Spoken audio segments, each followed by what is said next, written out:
Hey guys, welcome back to the channel. Bushcraft family here. As you can see, what we are doing today is we are going to harvest some of my pineapple sage. Where did I do with the... If I can figure out what I did with my shears. Oh, they're in my back pocket. Okay. Now, there's many ways of doing this. As you can see, I've already been nipping at it a little bit here and there, but as you can see, we're starting to get some bad leaves and stuff on here, so I want to get the majority of this off.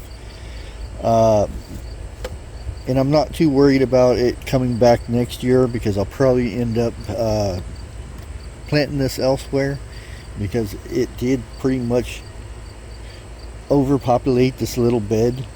I didn't think it was going to go so big. So what I'm going to end up doing here is clipping a lot of these branches here, and I'm going to keep these leaves and everything on here like it is now. Now we're just going to clip these off just like this, and I'm going to show you exactly what I'm going to do with this to preserve this. But let's go ahead and continue what we're doing. Like I said, I'm not too worried about the plant surviving this or anything. But as you can see, majority of this looks very nice and healthy. Continue taking a lot of this off, and there are some big branches in this thing. Let me tell you, I didn't expect this thing to grow so good. There we go. As you can see, and there are some, and I'll go ahead and take a lot of these off. The ate up parts. Majority of this is going to be put back for tinctures and just the herb itself for cooking and whatnot. And yes, I did say tinctures. Sage and pineapple sage is very good for high blood pressure, memory loss, upset stomachs. It's a lot of good stuff in this thing. And let's see what else we can get off of here. And you can hear, right now you can hear the rabbits. They hear me out here, so they're carrying on. Let's see, turn it a little bit over this way, so you see. And I'm gonna have to chop that big piece off right there. That's a big one right there.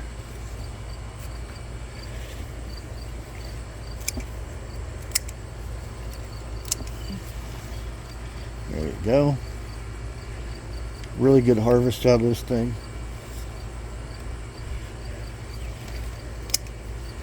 Here's some more.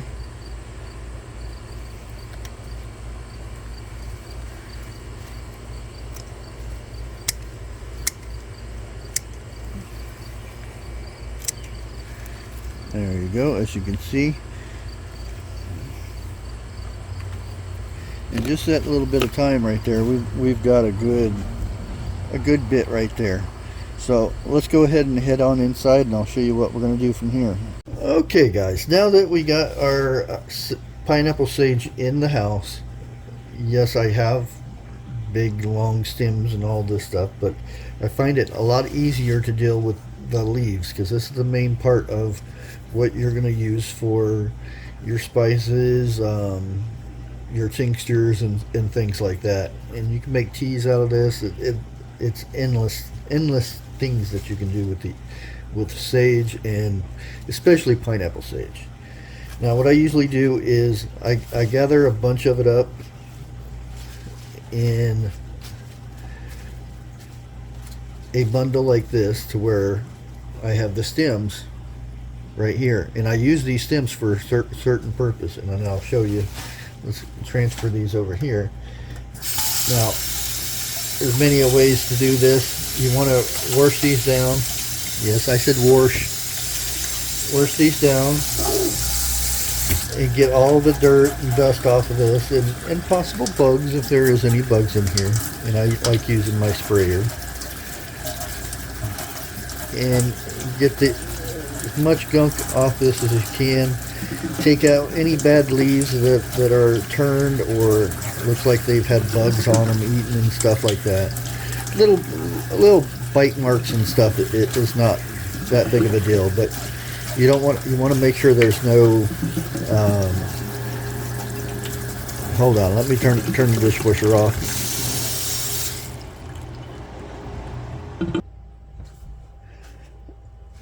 There we go. Sorry about that. It's a lot easier, a lot less noise. And as you can see, we are pretty clean here. These leaves look very good. Try to unbundle them a little bit if you need to. You want to make sure all these are nice and clean. Even the stems, even if you're not going to be using the stems, which I kind of do use the stems, but that'll be for something else. Okay.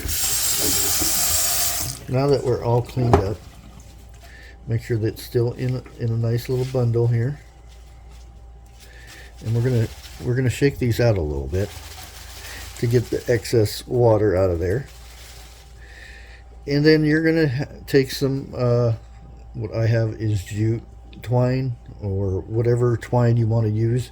Just make sure it's nothing like plastic or anything like that, so it doesn't retain water or anything like that. So I ravel this out a little bit, and I go around the stems like this, and pretty tight to where it's not going to fall apart or fall out or anything. And then I get tangled up is what I do. This is not supposed to be happening. I'm not supposed to have a tangle here, but there you have it. I'll go ahead and snip this out of the way here. There we go. Now, once this is raveled up a good bit, then you're gonna flip this around like this, because we're actually tying a knot in it. So if you flip like this around, and then when you go back over this, it actually creates a knot. See? Snazzy, huh?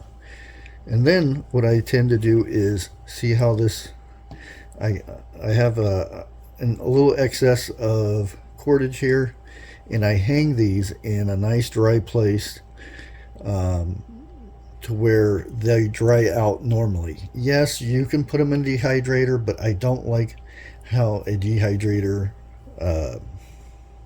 handles this type of leaves and stuff. Anything with herbs or anything like that, I like to dry out naturally. And if you see old movies and stuff, you see that they had these herbs and remedies and all kinds of stuff like these hanging from window sills over areas where they do cooking and stuff like that. And if they need something, they just come over and pluck it and be on their way.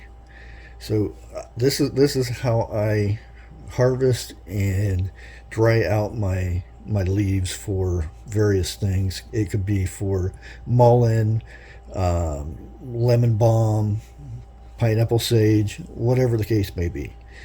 But I hope this helps out somebody. An easy way to harvest and to dry these out for further use. Until next time, God bless, guys.